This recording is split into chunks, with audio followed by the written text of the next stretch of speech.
বিবেকানন্দের জীবনে মহীয়সী নারী। পৃথ্বীরাজ সেন। পাঠ করছি গোপা বাগচি।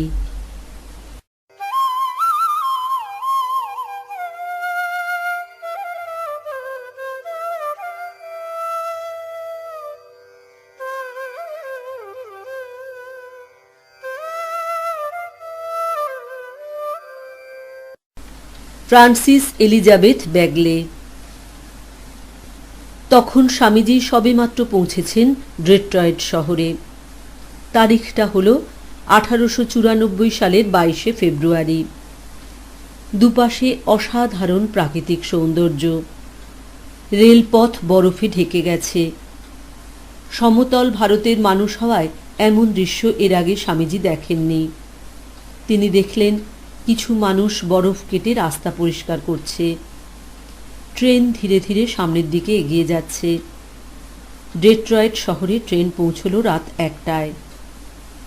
চারপাশ একেবারে নীরব নিঃশব্দ হয়ে গেছে। কিন্তু কি আশ্চর্য, ব্যাগলে পরিবারের ছোট ছেলে দাঁড়িয়ে আছে স্টেশনে।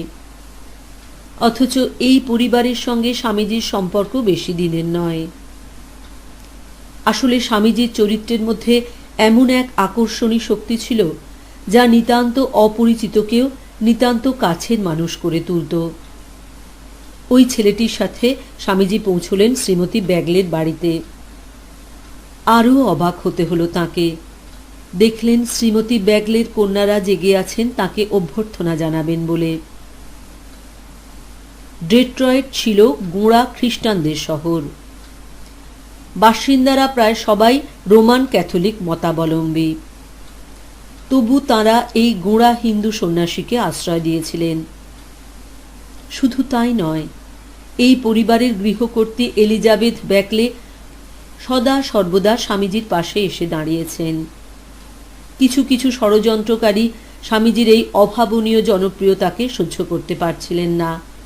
তাঁরা নানাভাবে স্বামীজির চরিত্র হননের চেষ্টা করেন।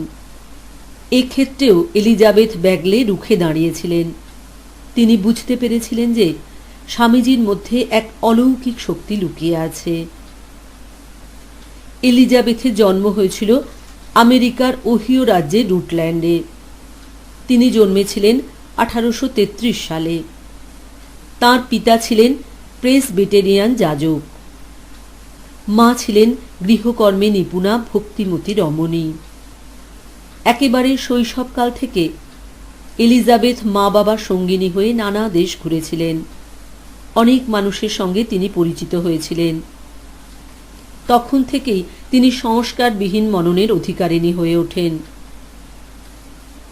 এছাড়া জন্মসূত্রে আধ্যাত্মিকতার কিছু কিছু বৈশিষ্ট্য আত্মস্থ করেছিলেন। 22 বছর বয়সে তার সঙ্গে ডেট্রয়েটের জন জুডসন ব্যাগলের বিয়ে হয়। এই ভদ্রলোক ছিলেন একজন সফল ব্যবসায়ী। মিশিগান রিপাবলিকান পার্টির সদস্য হিসাবে জনমানসে যথেষ্ট প্রভাব বিস্তার করেছিলেন। 50 বছর বয়সে তিনি হলেন মিশিগানের গভর্নর। 55 বছর বয়সে তার মৃত্যুতে এলিজাবেথ যথেষ্ট ভেঙে পড়েছিলেন, কারণ তিনি তাঁর স্বামীর কর্মজীবনে যথেষ্ট সাহায্য ও সহযোগিতা করেছেন। এই সূত্রে সমাজের অনেক গণ্যমান্য মানুষের সঙ্গে পরিচয় হয়েছিল শ্রীমতী ব্যাগলের। 1893 সালে আমেরিকায় যে বিশ্ব ধর্ম সম্মেলনের আয়োজন করা হয়, সেখানে তিনি ছিলেন অন্যতম ব্যবস্থাপক। এই সম্মেলন যাতে সর্বতোভাবে সফল হয়, এজন্য তাকে প্রাণপাত করে পরিশ্রম করতে হয়েছিল।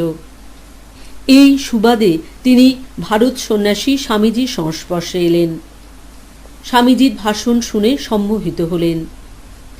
স্বামীজির জ্ঞানের পরিচয় পেয়ে হলেন অভিভূত।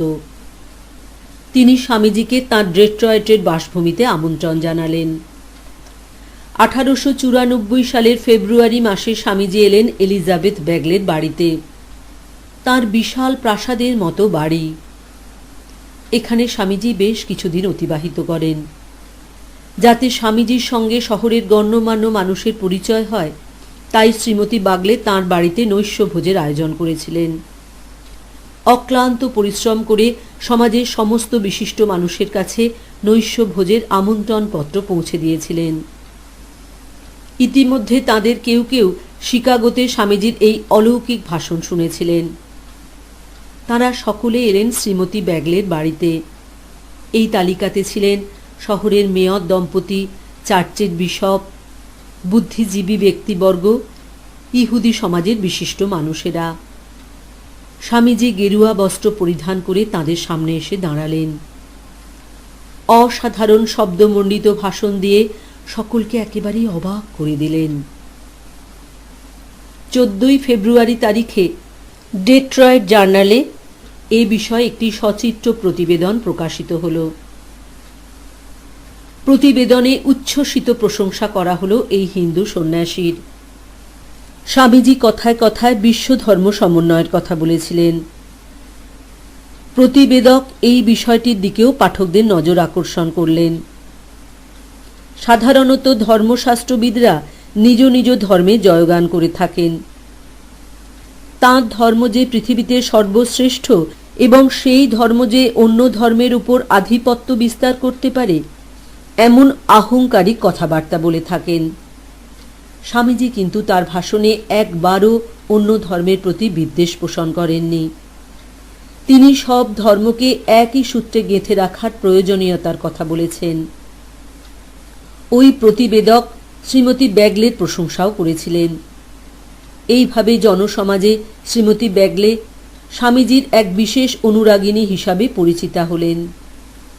ডেট্রয়েটে থাকাকালীন স্বামীজি 8 বার জনসমাজে ভাষণ দিয়েছেন। প্রায় প্রতি সন্ধ্যায় তাকে কোনো না কোনো বাড়িতে গিয়ে উপস্থিত জনমণ্ডলীকে সম্বোধন করতে হতো। ডেট্রয়েটের গোঁড়া খ্রিস্টান সমাজ বারে বারে তাকে বাধা দিয়েছেন। তাদের চোখে স্বামীজি ছিলেন এক বিদেশি আগ্রাসী মানুষ, যিনি হিন্দু ধর্মের মাহাত্ম্য প্রচার করতে এসেছেন। শ্রীমতী ব্যাগলে প্রতিবারই স্বামীজির পাশে দাঁড়িয়েছেন। যুক্তিপূর্ণ কথা বলে এই গোঁড়া খ্রিস্টানদের আঘাত করেছেন। তখন আমরা অগ্নিকন্যা এই ব্যাগলেকে দেখতে পেলাম। ম্যাসাচুসেটসের কাছে অ্যানাস্কুরামে শ্রীমতী ব্যাগলের একটি সুন্দর গ্রীষ্মকালীন আবাস ছিল। তার একান্ত অনুরোধে স্বামীজি গ্রিন একর থেকে ফেরার পথে সেই আবাসে কিছুদিন কাটিয়েছিলেন। সেখানেও স্বামীজিকে একাধিক আলোচনা সভায় যোগ দিতে হয়। স্থানীয় জনমণ্ডলীর কাছে তাঁর প্রভাব প্রতিপত্তি ছিল অপ্রতিরোধ্য। এইভাবে শ্রীমতী ব্যাগলের সক্রিয় সহযোগিতায় স্বামীজি অনেক বুদ্ধিজীবীর সঙ্গে পরিচিত হয়েছিলেন। তিনি এবং তাঁর কন্যা হেলেন হাতে কলম তুলে নিয়েছিলেন বিরুদ্ধবাদীদের বক্তব্য খণ্ডন করতে। তাঁরা ধারাবাহিকভাবে নানা প্রতিবেদন এবং প্রবন্ধ লিখে স্বামীজির সপক্ষে জনমত গড়ে তোলেন। এইভাবে তাঁরা বোঝাতে চেয়েছিলেন যে স্বামীজি শুধুমাত্র হিন্দু ধর্মের প্রচারক নন, তাকে আমরা সর্বধর্ম সমন্বয়ের এক মহান নেতা বলতে পারি। 1895 সালের অগস্ট মাসে খেতড়ি থেকে একটি বড় জামা কাপড়ের প্যাকেট নিউ ইয়র্কে এসে পৌঁছয়। এখানে শাল, ব্রোকেট, কম্বল প্রভৃতি জিনিস ছিল। স্বামীজি একটি শাল শ্রীমতী ব্যাগলের হাতে তুলে দিয়েছিলেন। এই ঘটনায় শ্রীমতী ব্যাগলে একেবারে অভিভূতা হয়ে যান। তিনি একটি চিঠির মাধ্যমে স্বামীজিকে লিখেছিলেন, সুন্দর শালযুক্ত উপহারের বাক্সটি আজ সকালে এসে পৌঁছেছে। চিন্তাশীল এই বিনম্র স্মরণের জন্য ধন্যবাদ। আমি সানন্দে এটি পড়ব। আর এটি শুধু নিজের সাথে ভারতের স্মৃতিকেই বহন করবে না, উপরন্তু আমি সব সময় অনুভব করব যে এর সঙ্গে তোমার আশীর্বাদও জড়ানো আছে। আমরা যৌথভাবে তোমার শুভ ইংল্যান্ড যাত্রা জানাচ্ছি, আর সেই সঙ্গে এই আশাও করছি যে তুমি আবার আমেরিকায় ফিরে আসবে, ডেট্রয়েটেও এসে আমাদের কাছে থাকবে। যখন তুমি ডেট্রয়েটে আসবে, আমরা আমাদের বাড়িকে আনন্দের সঙ্গে তোমার গৃহে পরিণত করে দেব। আমি নিশ্চিত যে তোমার আপন জননী জেনে খুব নিশ্চিন্ত হবেন যে তাঁর পুত্র এই সুদূর দেশের জন্য এত ভালো কাজ করেছে। আমি তাকে আমার আন্তরিক শুভেচ্ছা জানিয়ে প্রীত হলাম।